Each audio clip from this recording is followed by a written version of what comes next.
Hi Bookish Babes, welcome back to my channel. My name's Marissa, and for this video, I want to go into the book journal that I created for 2025. For 2025, I wanted to do my own book journal and create it as creatively as I can. I'm not a very creative person, but I didn't want one that was already pre-filled because I wanted to do some reading challenges this year. So let's get started. The first page, I have my stamp that I use when I'm finished with any books that I would like to keep. So I stamp my books. I have different inks, but one of my friends was nice enough to get me one with my married name in it, even though I'm not married yet. I have an index for the pages because this is a bullet journal, but they are numbered. Again, I didn't put 2025 in here because I also wanted to use this for more years to come because I did not fill all the pages up.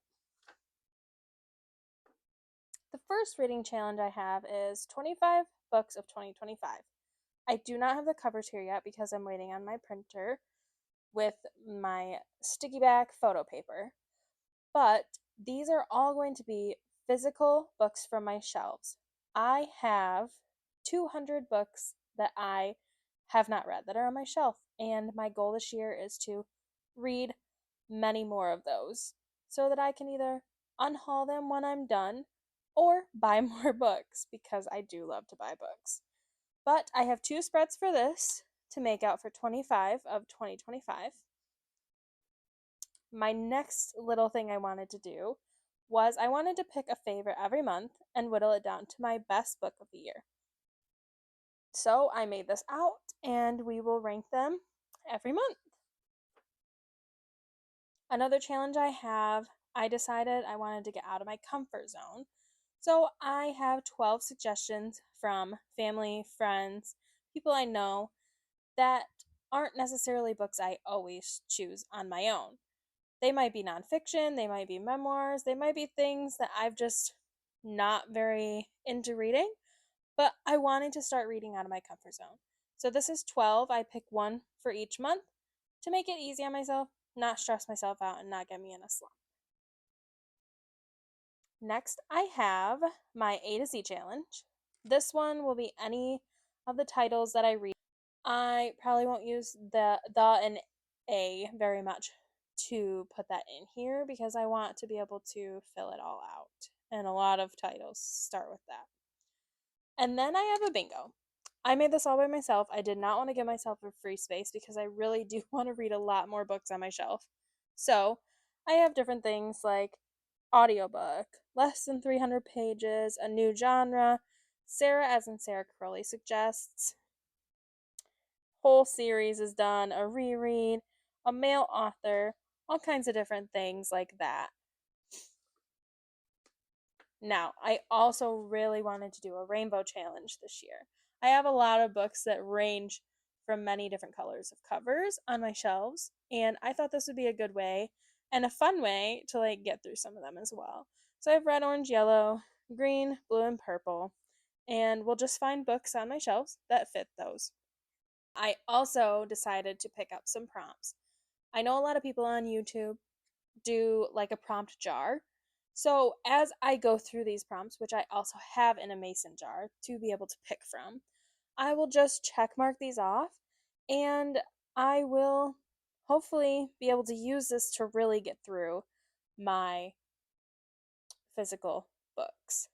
And I put a fun one in here. I don't know what books are being published on October 18th of 2025, but that's when my fiance and I are getting married, and I thought that was just a fun little prompt. Now we get to genres. I do not necessarily foresee myself reading this many books, but I just filled it out to make it even. I have markers that I will color in as I read each book for the year. Book 1, book 2, get through third book of the year. I will color those in per the genre that they are. And if there's a genre I don't have here, I'll have to make one. But my goals are to complete my reading goal, which will be more than likely 65 on Goodreads. Read more fantasy because I have a lot of it, and at least try to read 25% of my physical books on my shelves. As for these pages, I really wanted to keep track of my own stats per the month. So I have books read, pages read, paper, back, hardcover, whatever, digital as in Kindle, audiobooks, any rereads, any amount of number of books I read on my TBR, and the hours. I wanted to throw that in there too because I do listen to quite a few audiobooks as I'm working, and to know how many hours I actually listen to would be really interesting to me. I also start a lot of series, and I have started, or I will be starting, many more with my 25 books of 2025. So as I am done with them, I will color these probably in black or some other color than they're already colored in because I want to know the difference of how much I read this year opposed to what I actually accomplished last year.